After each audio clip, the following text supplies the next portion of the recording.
శ్రీ మహాగణాధిపతయే నమః. అపార కరుణాసింధుం జ్ఞానదం శాంతరూపిణం శ్రీ చంద్రశేఖర గురుం ప్రణమామి ముదాన్వహం. దేవుని స్వరము ప్రథమ భాగము. ప్రవచించిన వారు శ్రీ కాంచి కామకోటి పరమాచార్య శ్రీ శ్రీ శ్రీ చంద్రశేఖరేంద్ర సరస్వతి మహాస్వాములు వారు. విషయము వరకట్నం సమస్య. మీలో చాలామందికి ఎన్నో సమస్యలు బాధలు ఉన్నాయి. మీకు వాటిని కాసేపటి కోసమైనా మర్చిపోవాలని ఉన్నది.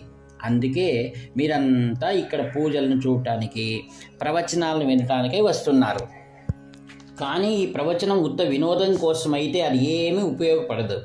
ఉపయోగపడాలి అనుకుంటే మీరు జీవితంలో పాటించగలిగితే కొన్ని అంశాలు ఉండాలి. మీ మంచిని దృష్టిలో పెట్టుకొని మీకు నచ్చకపోయినా నేను కొన్ని విషయాలను మాట్లాడవలసి వస్తుంది. అది మీరు పాటిస్తారా లేదా అనేది మీ చేతుల్లో ఉంటుంది. నేను చేయగలిగిందల్లా మీకు తెలిసేలాగా చెప్పటమే. నన్ను నేను జగద్గురు అని పిలుచుకొని మీ ధనాన్నంతా తీసేసుకొని కనీసం మీకు ఏది మంచి అని భావిస్తున్నానో ఆ మాటను కూడా మీకు చెప్పకపోతే చాలా పెద్ద తప్పిదం అవుతుంది. అందువల్ల నేను మీకు ఇదంతా చెప్తున్నాను. ఈ ఉపోద్ఘాతమంతా ఎందుకంటే ఈ చెన్నై నగరంలో సుదీర్ఘ నివాస కాలంలో నాకు చాలా దుఃఖాన్ని కలిగించిన ఒక విషయాన్ని గురించి చెప్పటానికి. అవివాహితులైన అమ్మాయిలు చాలామంది పెళ్లి వయసు దాటిపోయిన వారు నా వద్దకు వచ్చి కళ్ళంబడి నీళ్లు పెట్టుకుని నాకు విన్నవించుకుంటారు. వారి మనసులో ఎంత బాధ వేదన ఉన్నవో అని నాకు అవగతమవుతుంది.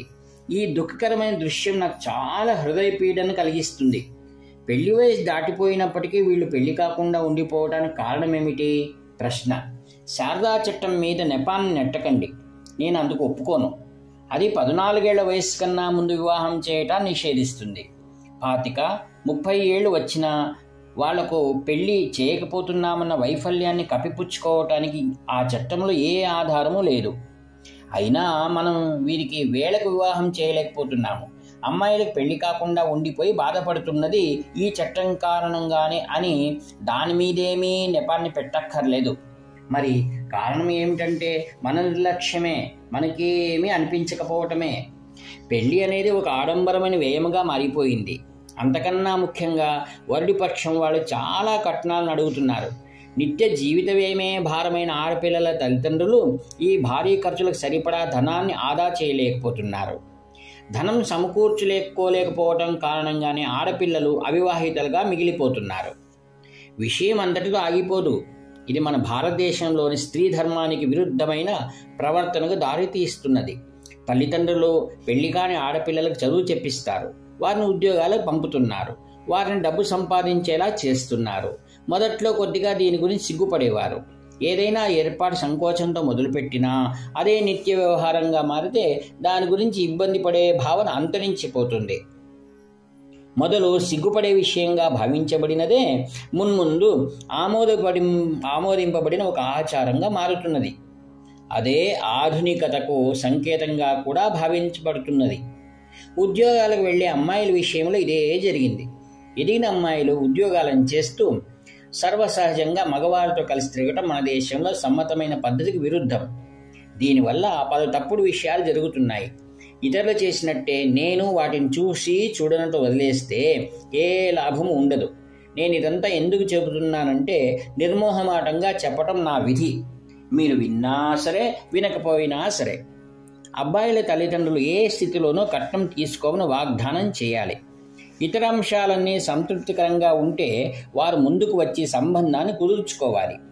వాళ్ళు కట్నాన్ని ఇవ్వమని అడగడమే ప్రతిష్టకు సంకేతమని, అడగకపోతే అబ్బాయిలలో ఏదో లోపం ఉన్నదని జనాలు అనుకుంటారేమోనని ఆలోచించడం మానేసి అందరూ హర్షించేలాగా పెళ్లి జరిపించాలి. దేశం కోసం, భాష కోసం, రాజకీయ భావజాల కోసం ఎన్నో రకాల త్యాగాలను చేస్తుంటారు. కట్నాన్ని త్యాగం చేయలేరా? ప్రశ్న. వరకట్నం తీసుకోవటం, వివాహాలు ఆడంబరంగా చేయటం అనే అలవాటు పోవాలి. పేరు కోసం, గొప్ప కోసం దానాలు చేసే బదులు ధనవంతులంతా తమ పేద బంధువులకు ఇళ్లల్లో పెళ్లి పెట్టుకున్నప్పుడు విరివిగా ద్రవ్య సహాయం చేయాలి. నా కోరిక ఏమంటే అమ్మాయిలకు వేళకు వివాహం జరగాలి. దానివల్ల స్త్రీ ధర్మం, సమాజ ధర్మం చెడకుండా కాపాడుకోవాలి. స్త్రీలు ధర్మానికి వెలుగు చూపే దీపాల వంటి వారు. వారి లోపలి సద్గుణాలు నాశనమైపోయేందుకు అవకాశం ఇవ్వకూడదు. ఇస్తే దేశానికి ఉనికి ఉండదు. మంచి కుటుంబాల స్త్రీల మనసులు పాడైతే ధర్మం నశిస్తుంది, దేశమే పతనమైపోతుందని అర్జునుడు శ్రీకృష్ణుని ఎదుట ఏడ్చాడు. మన స్త్రీ ధర్మాలను మనం రక్షించాలి. సమాజ సంక్షేమం కోసం సరైన వేళకు ఆడపిల్లలకు వివాహం కావడం అనేది ముఖ్యం. ఎందుకంటే స్త్రీలు గృహలక్ష్ములు. దీనిని సాధించటంలో ఆటంకమైన వరకట్నం పద్ధతిని తీసి పారేయాలి. ఈ విధంగా మీ చేత పనులు చేయించే హక్కు నాకు లేదు. నా వద్ద ఉన్న ఆయుధం ఉపయోగించగలను కనుక చేయగలుగుతున్నాను. ఈ మధ్య చాలామంది వివాహ ఆహ్వాన పత్రికల మీద ఈ వివాహం ఆచార్యుని ఆశీస్సులతో నిశ్చయమైనది అని అచ్చివేయిస్తున్నారు. ఇక నుంచి భవిష్యత్తులో ఎవరైతే కట్నం ఇచ్చి పుచ్చుకుంటున్నారో వారు నా ఆశీస్సులతో ఈ పెళ్లి నిశ్చయం అయిందని వ్రాయకూడదు. హరి ఓం తత్సత్. ఇటు వ్యాఖ్యాత మీ ప్రియతమ నేస్తం నివర్తి నాగభూషణ శర్మ. హర